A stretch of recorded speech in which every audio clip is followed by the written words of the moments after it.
Hey, Sherrod, a lot was made about missed tackles against Arkansas. I think the final tally was 21. What are you guys doing to go back and address that this week?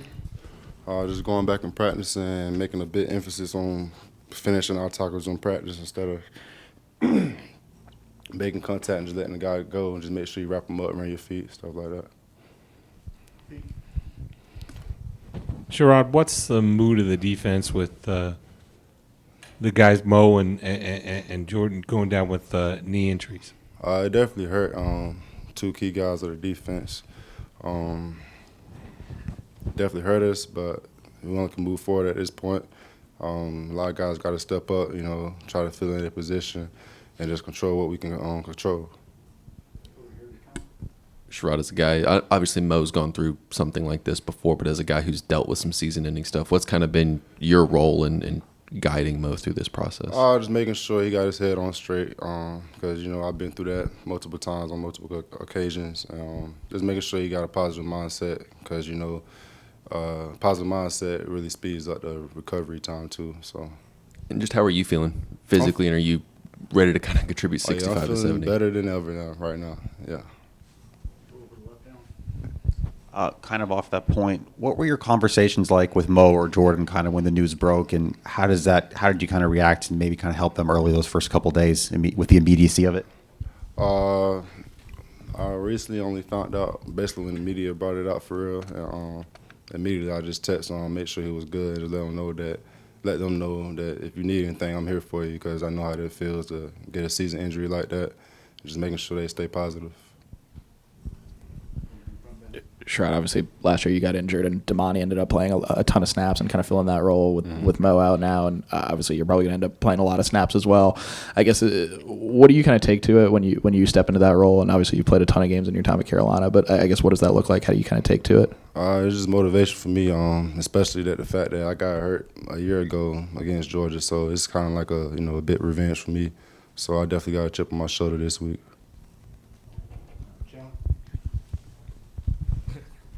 Hey, Sherrod, kind of going off of that, like Ben mentioned, you got hurt last year against Georgia. So going into this game, one, how excited are you to kind of get back on that revenge tour? And then two, what are some of the things that have jumped out to you in watching film on Georgia?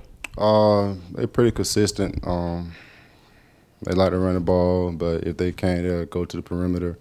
But lately with the teams they've been doing a lot of perimeter plays. So just got to be dialed in. And then based on the film that we showed against Arkansas, we expect them to run the ball a lot. So we would really dialed in on that.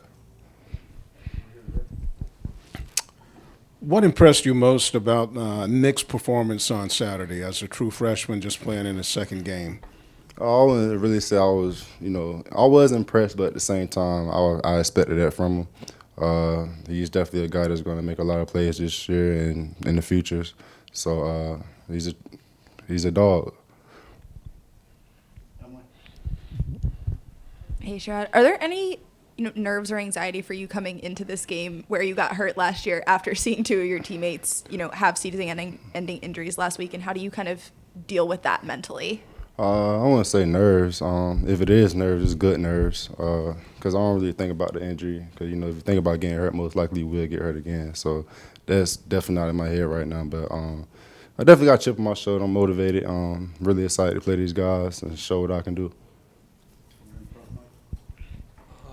Yeah, Sherrod, I know you guys have a lot of different responsibilities at your position. Is there anything about the Georgia personnel that makes them a little different? I guess I would ask you about their tight ends. They get talked about a lot. They have a really, a big tight end, I think, number 0, I believe. When he's in the game, just expect, the boys to try to run the ball, get downhill, and they like to run screens to him too as well. So we're keyed into those kind of things. Kind of going off that, as a linebacker, what's the biggest challenge when you have a tight end group that's this diverse? They've got Eric Gilbert, they've got Brock Bowers, obviously, guys who do different things. What's the biggest challenge kind of just that way?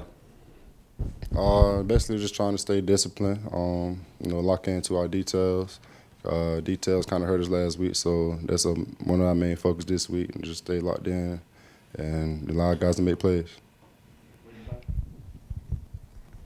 there's a lot made of the improvements in South Carolina football, but as a competitor, how much do you look forward to this game? We saw last week in all of football, anything can happen when a team shows up and believes. As a competitor, how do you look forward to this game and kind of, I don't know, is there any sense of responsibility to encourage that in this team that anything can happen? It's college football. Making sure guys believe that we are a good team and we compete with anybody if we really lock in to what we're supposed to do. We're just as good as anybody in the SEC, and I believe that, and it's my job to get the other guys to believe that as well. Yes, Rod. You played with Will Muschamp, who's with Georgia now for a few years. Just what are some differences between playing with him and then playing under Coach Beamer, and also what do you remember from that time playing under Muschamp for those few years? The difference, I would say, as far as between the two coaches, I would say Beamer, he's more of a. I wouldn't say most, because Muschamp, he cares about his players too, but Beamer, he truly, truly cares about his players, and he expects a lot from us. And, when we want to do right, he definitely will get in our tail. Same thing with Muschamp. It's just they want the best for us and make sure we stay locked in what we're supposed to do. Hey, Sherrod, what have you seen from some of the guys that are going to be stepping up, like filling the role behind you, like adding the depth, like a Brubaker or like a Stone Blanton? You said, what am I seeing? Yeah, what are you seeing from just the guys that are, kind of filling in the gaps like behind you in the depth chart and whatnot, your fellow linebackers? I'm pretty sure they're coming along pretty good, especially Stone.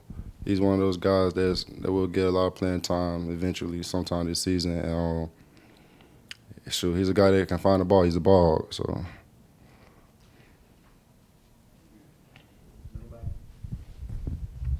Many times you alluded to the chip you have personally on your shoulder, but sort of describe this defensive unit as a whole with a highly ranked Georgia coming in town, the mentality that you guys can step up and continue to take that step this Saturday. Based off last week, our mentality this week is not let nobody come in here and run the ball on us.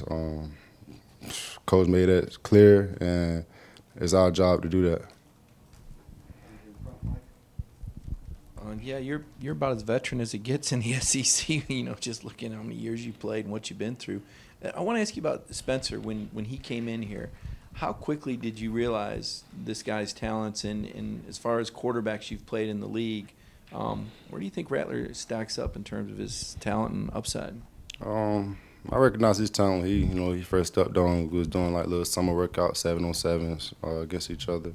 He's a guy that can definitely throw the ball. He's accurate. He's a smart player, and he definitely, he'll take his time going through his reads before he throw the ball, or make a play, and he will use his feet when he have to. So I respect that from him. All right, thank you.